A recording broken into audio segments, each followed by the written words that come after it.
अस्सलाम वालेकुम जी। तरीक़े सफ़र में अब मौजूद हैं इस टाइम मुज़फ़्फ़राबाद में मिस शादिया एडवोकेट बिनते मोहम्मद लतीफ़ कियानी साहब। तो हम फॉरवर्ड कोटा वैली में इन इन जैसे लोगों को, इन जैसी शख्सियात को, जो हमारी बरादरी का फ़ख्र हैं, इनको हम सलाम पेश करते हैं और इसीलिए हम इनके पास आए हैं इंटरव्यू करने के लिए। तो हम इनसे पहला सवाल इनके आबाई इलाके के बारे में पूछेंगे कि आप हमें फॉरवर्ड कोटा वैली के बारे में कुछ बताएँ।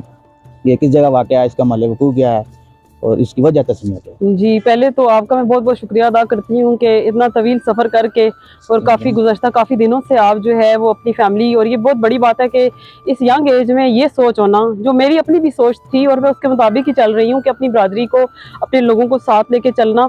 और आप जैसे आज यहाँ मुज़फ़्फ़राबाद में काफ़ी जो हमारे गखड़ हैं, कह लें कि जो बड़े हैं, उनसे आप मिले हैं, तो आप मेरे पास आए, आपका बहुत शुक्रिया। और स्पेशली आपने जो ये चादर जो मुझे गिफ्ट की है, इसके लिए तो बहुत-बहुत आपका शुक्रिया। तो मैं बेसिकली हवेली कहोटा से हूँ, ये आज़ाद कश्मीर की एक डिस्ट्रिक्ट है।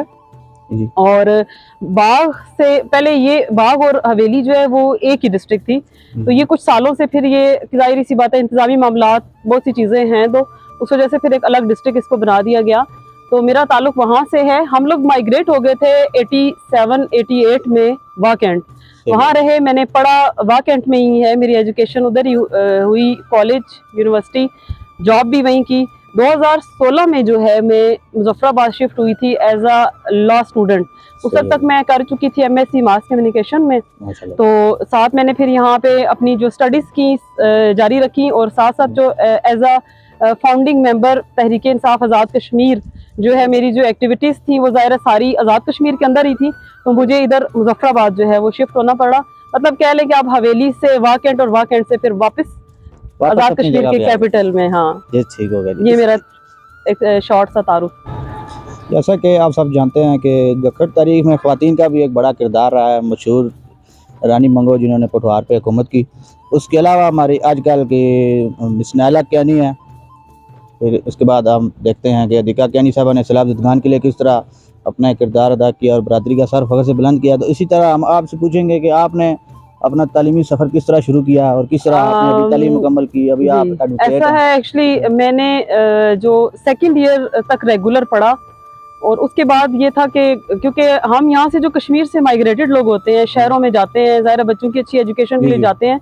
तो और दूसरा हमारा ये भी होता है कि हम अपने पीछे फैमिली में, जैसे मेरे फूफो हैं, चचा हैं, ननियाल, ददियाल, उन दोनों को साथ लेके चलते हैं, जी, जी, उनकी खुशी, गमी। जी, जी। बल्कि हम मतलब खुशी गमी में सिर्फ जाना ही नहीं होता, हमारी ये भी कोशिश होती है कि फाइनेंशियली भी हमारा कुछ ना कुछ जी, पार्टिसिपेशन जी, जी। फैमिली के साथ रहे। जी। तो उस पॉइंट से ये था कि हम मेरे वालिद साहब, बहन भाइयों में मैं सबसे बड़ी थी, तो मैंने हमेशा अपने आप को एज अ बड़ा भाई ही समझा, और उसी सही तरह है। से मैंने अपना किरदार भी निभाया। जी। सेकेंड ईयर के बाद से फिर मैंने जॉब शुरू कर ली कि मुझे वालिद साहब कुछ टाइम के लिए अचानक मेरे जो दादी हैं उनकी डेथ होगी, बड़े भाई जो मेरे ताया थे उनकी डेथ होगी। मतलब साल के अंदर अंदर दो घर के, आप कह लें कि जिस तरह एक थंब होता है उस पे वो घर पूरा चल रहा होता है। तो वो जब ना रहे तो वालिद जी, साहब जी। काफ़ी डिप्रेशन में काफ़ी चले गए। मुश्किलात होती तो हैं। उनको मतलब उनको वो कह लें आपके उनके साथ में खड़ी हुई कि आप बिल्कुल यही समझें कि आपका बड़ा भाई आपके साथ है या बिल्कुल। आपका बेटा आपके साथ है। तो उस पॉइंट के साथ मैं वालिद साहब के साथ चली। जी। और तकरीबन मैंने 2003-4 से, मतलब मैंने जब सेकंड ईयर के पेपर दिए थे, 4 से लेके 2016 तक इस्लामाबाद में एक अच्छी मल्टीनेशनल कंपनी में जॉब की। माशाल्लाह। साथ मैंने, क्योंकि सैटरडे संडे ऑफ होता था, तो फिर मेरी जो ये मतलब एक्स्ट्रा जो क्लासेस या जो भी मतलब स्टडी से रिलेटेड चीज़ें होती थी वो मैं उन दिनों में करती थी। फिर मैंने एमएससी मास कम्युनिकेशन में किया, माशाल्लाह। और साथ मैंने एज अ जर्नलिस्ट जो है वो फिर मैंने जॉब की चैनल्स के ऊपर भी। और नील फेरी जो न्यूज़पेपर है जी, जी।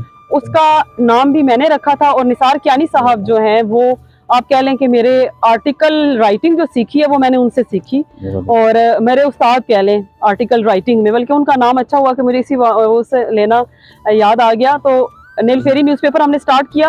लेकिन फिर क्योंकि मेरी जो सियासी एक्टिविटीज़ थी, मुझे लग रहा था कि मुझे पॉलिटिक्स में होना चाहिए। यहाँ पे हमारी खवातीन को उस तरह से स्पेस नहीं दी जाती। ऐसे ही है। तो खवातीन को हर मैदान में पीछे कर दिया जाता है, और यहाँ पर बहुत सी चीज़ों को उनके साथ लिंक कर दिया जाता है, उनके किरदार के ऊपर चीज़ें, बातें।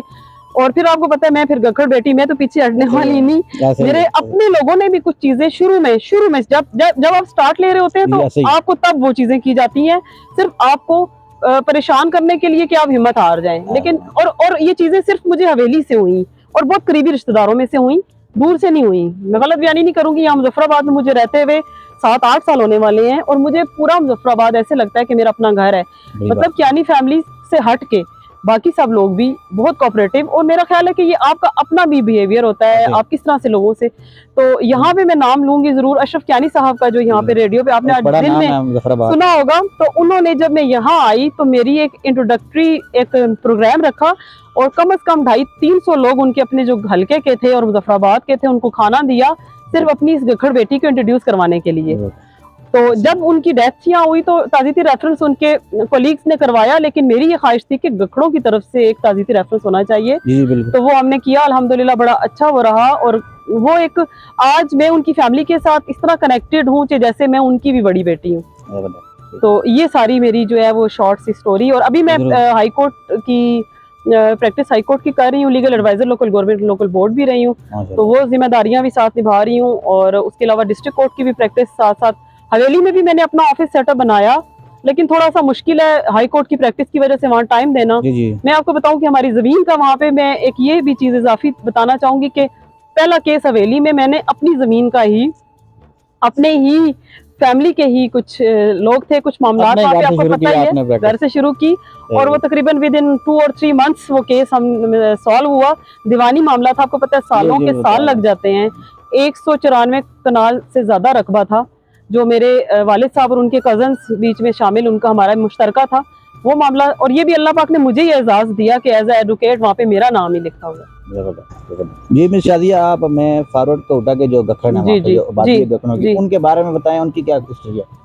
हमारे माशाल्लाह मैं आपको बताऊं कि हवेली कोटा में जितने भी गखड़ घराने हैं, बड़े बड़े नाम उसमें हैं। जैसे अभी आपने खुद भी बताया, बशीर कियानी साहब DSP, इसी तरह डॉक्टर शकूर कियानी साहब, मतलब वो ब्यूरोक्रेसी में रहे और अल्लाह पाक उनको जन्नत में जगह दे। फिर आपने नाम लिया अजीज कियानी साहब, मतलब वो भी पीपल्स पार्टी के बड़े एक नुमाया लोगों में थे शामिल। तो साथ साथ उनकी बरादरी के लिए भी खिदमात। इसी तरह मीर कियानी साहब जो हैं बेसिकली हवेली से, लेकिन वो सेटल अब्बासपुर में है।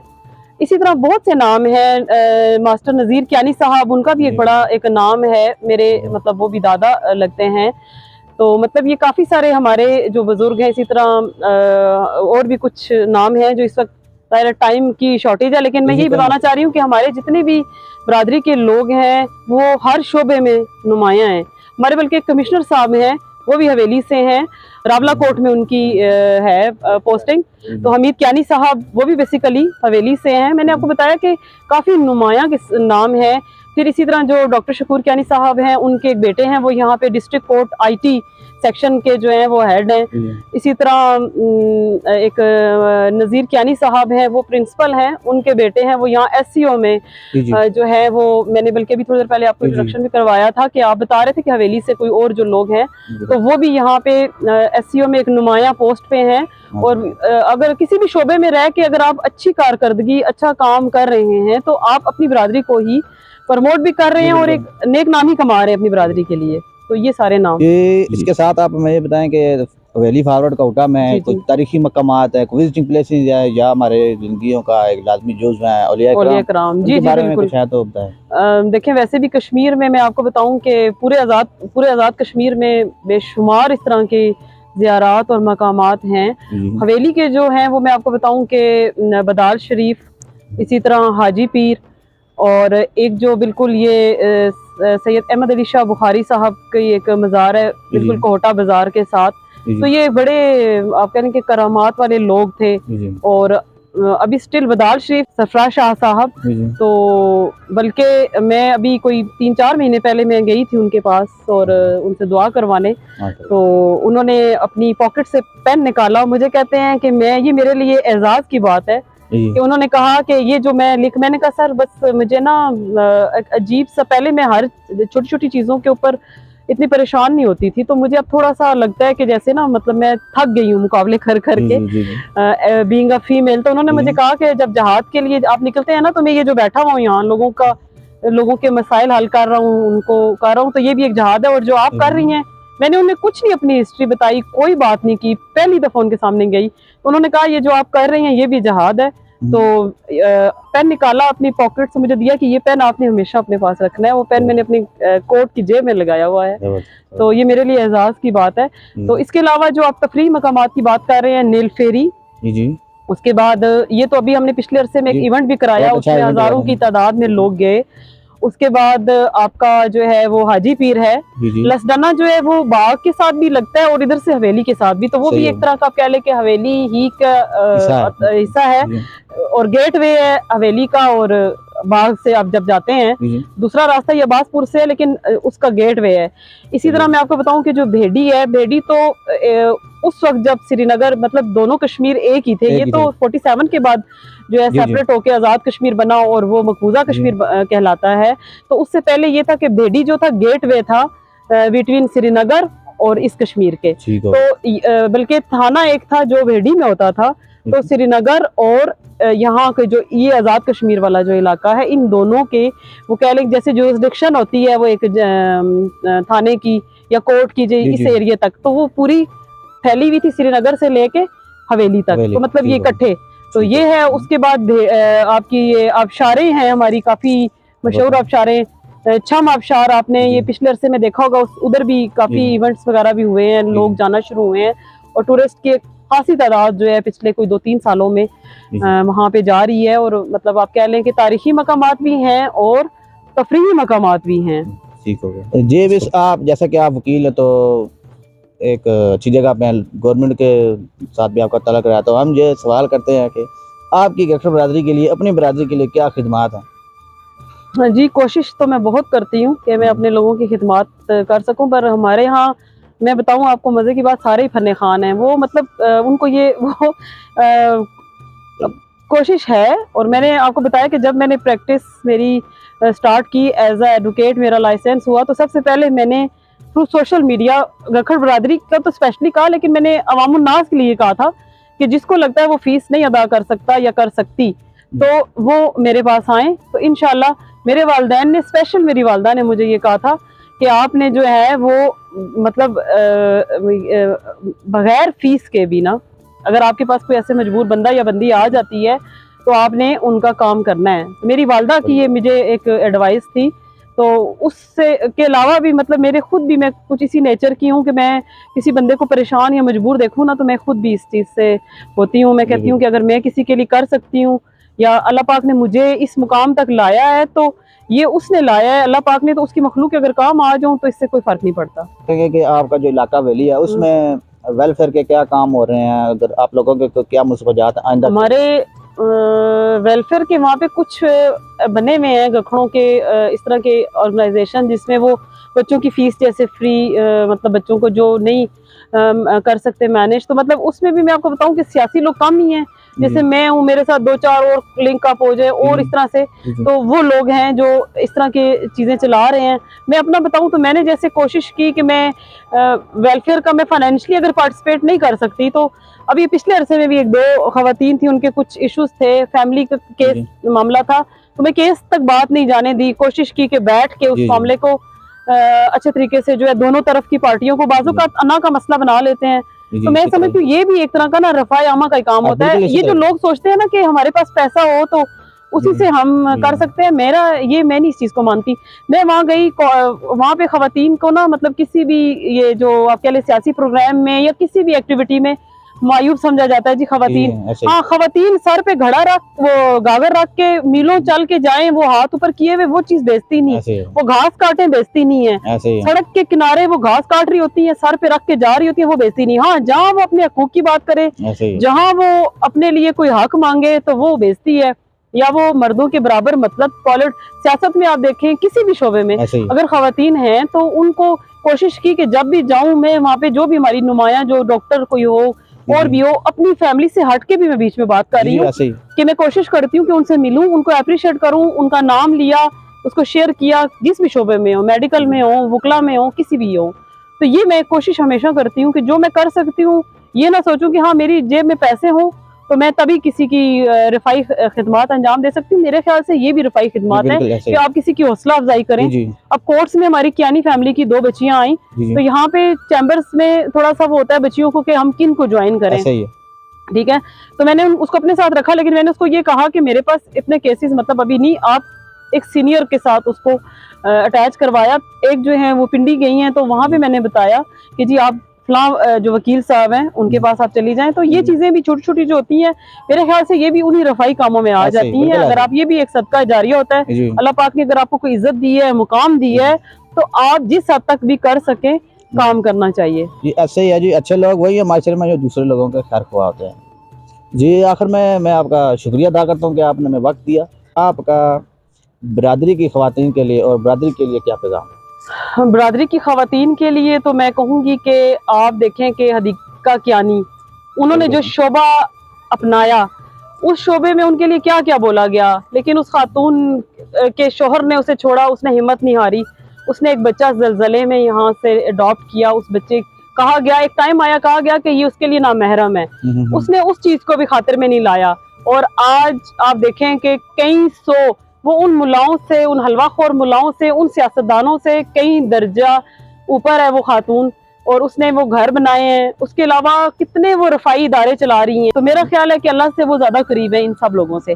दूसरी में नाइला जो है, नाइला कियानी, जिन्होंने केटू पहाड़ी जो सर की है, तो वो हौसला हमारी ख़वातीन में होना चाहिए। बिल्कुल। उसके बाद हमारी कई ऐसी नामी ग्रामी ख़वातीन हैं जो ब्यूरोक्रेसी में हैं।